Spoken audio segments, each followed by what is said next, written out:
All right, welcome to today's OCMC Cage Match prep session, and for those joining us online. What we're going to do today is I'll give you a little introduction about what the Cage Match is all about, and a little bit about OCMC as well. Does anybody, okay, so you had this session in your classroom about OCMC. So OCMC is the Ontario Colleges Marketing Competition, where 16 colleges across Ontario send their top marketing and advertising students to participate in a variety of different cases or different types of competition to test your marketing knowledge.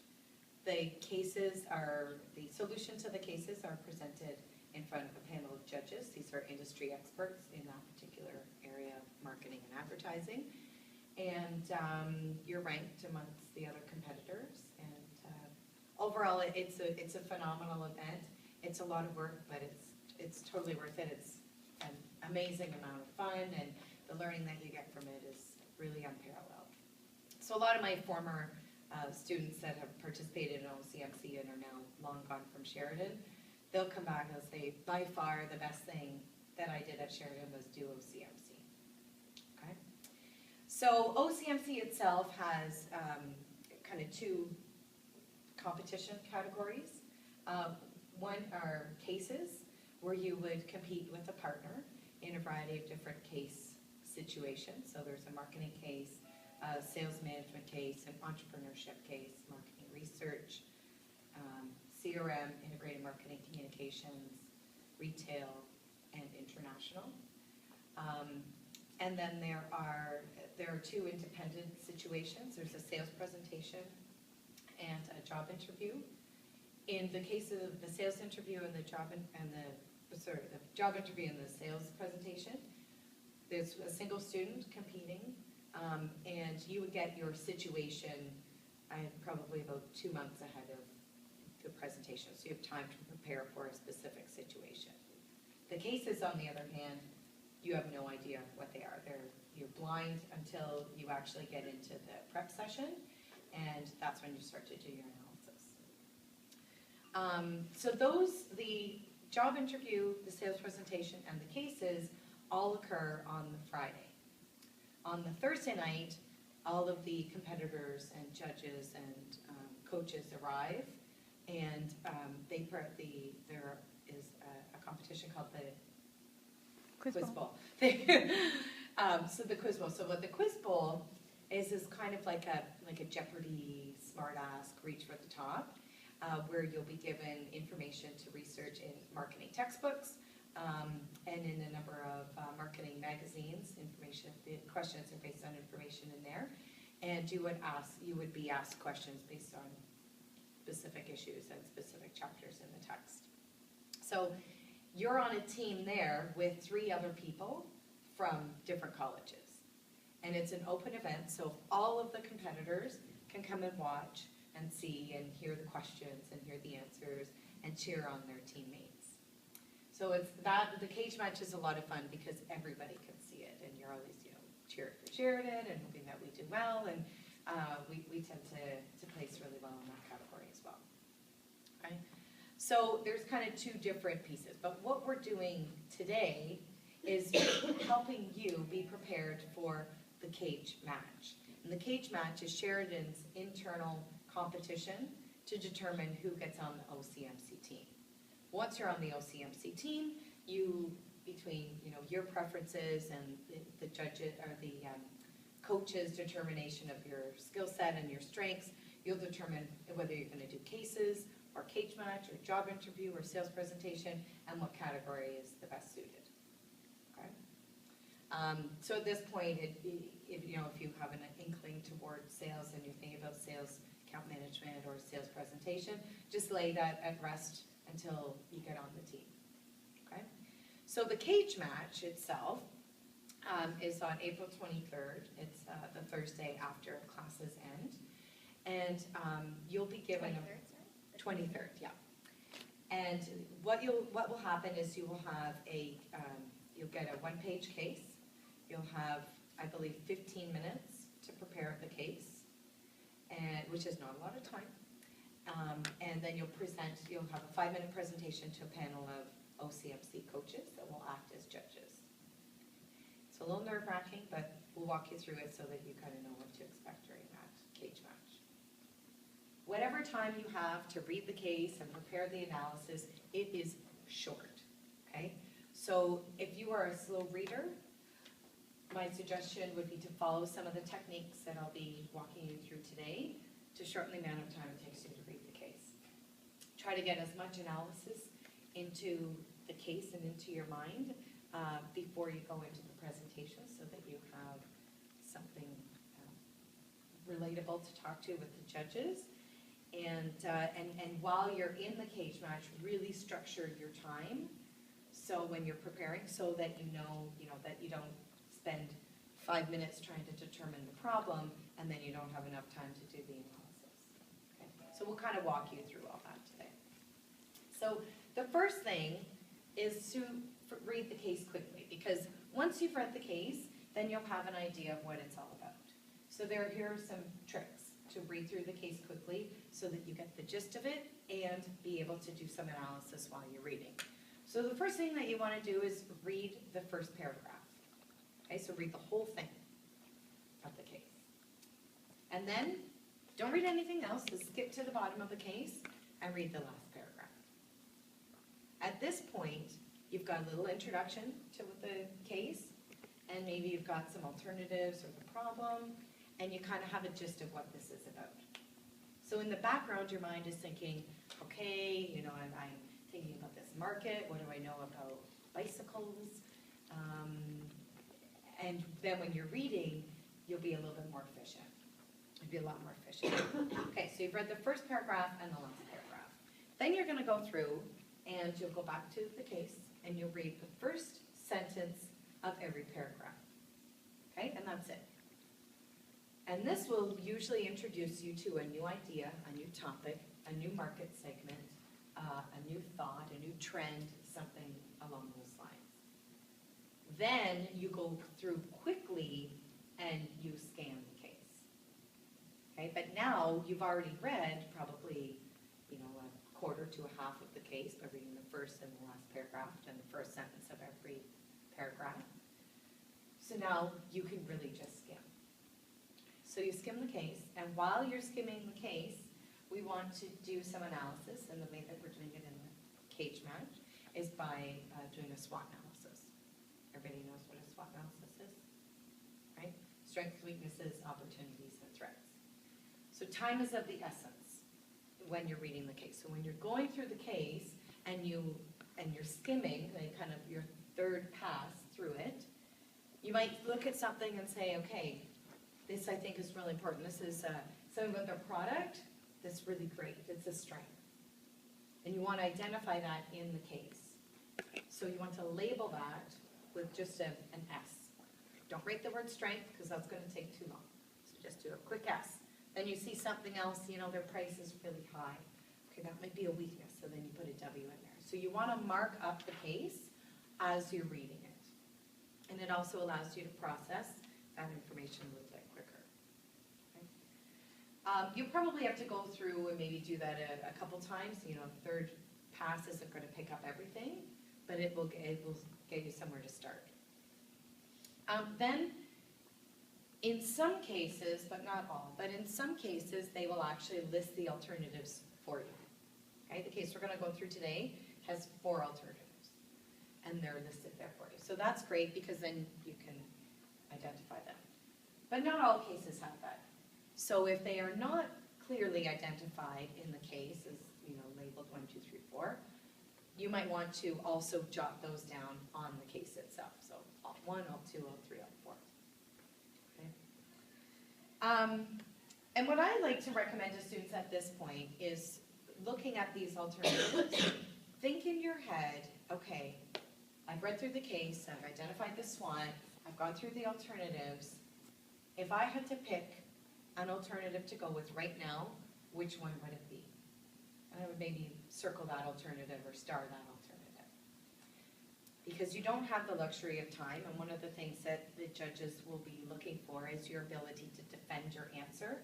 The sooner that you pick your recommendation, the more evidence you'll be able to provide as you're doing the analysis. Does that make sense? Okay. And you will need to provide that reasoning. Okay, so then in the cage match, you'll be provided with a computer, probably a memory stick, and you'll be developing a PowerPoint presentation. But you'll have a PowerPoint. My recommendation is that you create 4 slides with the 4 titles listed on there. Create a problem slide, a SWOT slide, and an alternative pros and cons slide, or maybe one for each alternative, and then a recommendation slide. Number 1, this will help you structure your ideas, okay, in a way that you're not kind of all over the map. And 2, it will keep you on track timing-wise. As far as, okay, now first I need to identify the problem. Now I need to do the SWOT analysis. Then I need to look at the pros and cons for the alternatives, and then make the recommendation. Again, the time you have in the prep room is very short. If you don't get to writing down a recommendation in your slide, don't freak out. I can't tell you the number of times I've knocked on the prep room door and told the people that, okay, your time is up, it's time to go in to do your presentation. And they said there was their case going to be, but I just finished reading the case. And you gotta go anyways. I'm sorry, honey, but we still gotta go. Okay, so don't worry if there's nothing there, because if you follow this structure and what we're gonna do in this class, there'll be something at least in your head. Even if it's not on your PowerPoint, it's in your head. And worst case scenario, if you create your PowerPoint, you have your 4 slides, you don't get to the recommendation, but you've already picked your which alternative you want to go with, and then you're in the presentation, you've got your slide, your next slide that says recommendation, it's blank.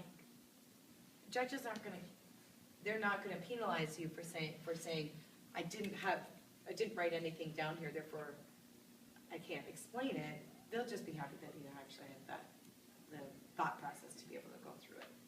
But it'll keep you on track as well. Okay?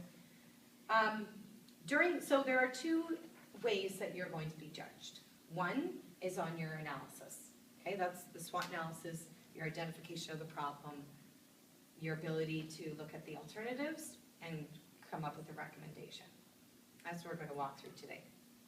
The second part is going to be your presentation skills. Okay, so they'll be looking at your ability to focus on clear, concise business language as much as you can. You can use relevant marketing terminology or business terminology as you're doing your explanation. That's wonderful. They want to know that you're confident when you're presenting. One of the ways that I recommend that you help yourself is play the role.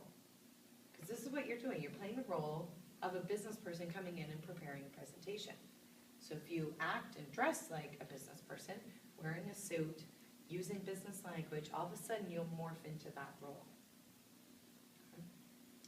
If you come in, with your Lululemons or your sweatpants and your hair in a ponytail, you're not going to feel professional, and then you're not going to act professional. So I would recommend coming in full business attire.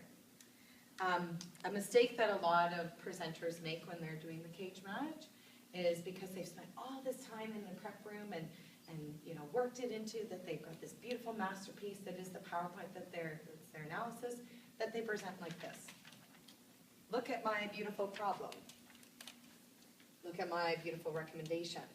But they're not looking at the judges. Eye contact is something that they will be judging you on. It's in the rubric that they'll be following. So make sure that you certainly can look to your PowerPoint, but use it as a guideline. You are actually trying to have a conversation with the judges and present to them. So eye contact is very important. At the end, you have about 5 minutes to present your solution, and at the end of that, the judges will have an opportunity to ask you questions. Okay? If they give you a challenging question, you're probably doing pretty well. Okay? They usually ask maybe 3, 4 questions, sometimes just for clarification, sometimes to see how well you'll stick to your answers.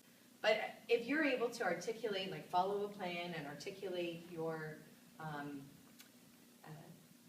solution through the presentation, then the questions can actually help you. Because you'll be nervous, so there'll be things that you might forget to say during the presentation. So the questions are an opportunity for you to say, oh yeah, one of the reasons that I, chose that as a strength instead of a weakness is da, da, da, da, da, and then you can use some of the rationale that you've uncovered with your analysis to provide that. What you also want to do, so when you've come up with a recommendation and you've done your analysis, there's no guarantee that what you've done is the right answer or the right alternative, because the right answer and the right alternative doesn't really exist, right? Everybody's interpretation of it, especially in 10 to 15 minutes of prep time, is going to be different. So just be aware that they're not trying to tell you that you're wrong.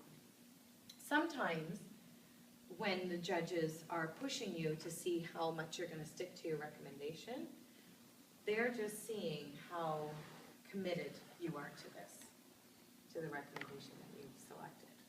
Okay? So my suggestion to you is to stick to whatever you've decided. Express appreciation for the feedback, and that's certainly something that we can look at in the future. But based on the analysis that I did, I feel that this is the recommendation that we should be going with, provided the information. So in the business world, when you're in a presentation and you're challenged, which you're going to be, you want to be able to articulate the decision that you've already come to. So if you look at the rubric, you can see that basically the first half of the rubric is based on your ability to present. So your presence. So from how you walk into the room, to setting up your PowerPoint, to opening the conversation, to answering the questions, to transitioning between the different topics, and finally to end the session is all going to be evaluated. Okay? And I'll give you some tips and tricks as we go through on how you can practice that so that it isn't so nerve-wracking. When you're doing the presentation, you're poised, right? So that you've got good body language and good structure. If you're bending down or if you're turning to the PowerPoint, that's not really the type of business body language that we want to try to communicate. Your enthusiasm. So if you come in and you're enthusiastic and you're excited about what you're presenting and you smile, that's going to show through in the presentation, and the judges are going to give you points for that. Your professionalism, both in the way that you look, so that's why I recommend that you wear business attire, how you articulate yourself using your business language, how that you can answer questions, that you're using different business terminology, and then as well as your star quality. So sometimes there's kind of a je ne sais quoi about a presenter, and you can't really put your finger on it, but there's something just really fabulous about how this presenter works, something about how this presenter is articulating themselves. So they're also going to be evaluating you on that. They'll look at your voice quality, so how that you're able to project, because they probably won't be sitting, 2 feet away from you. They'll be sitting a few rows back, maybe in a classroom setting, so that you can project your voice well enough to be able to conduct what you want to do. Eye contact, like I said before, make sure you're looking at the judges primarily and not your PowerPoint, that your PowerPoint is organized. So I've just given you a little cheat sheet here: problem, SWOT, alternatives, and recommendation. So that part, you should get full marks on. What is going to be case dependent is the marketing analysis, marketing strategies, and your ability to answer questions.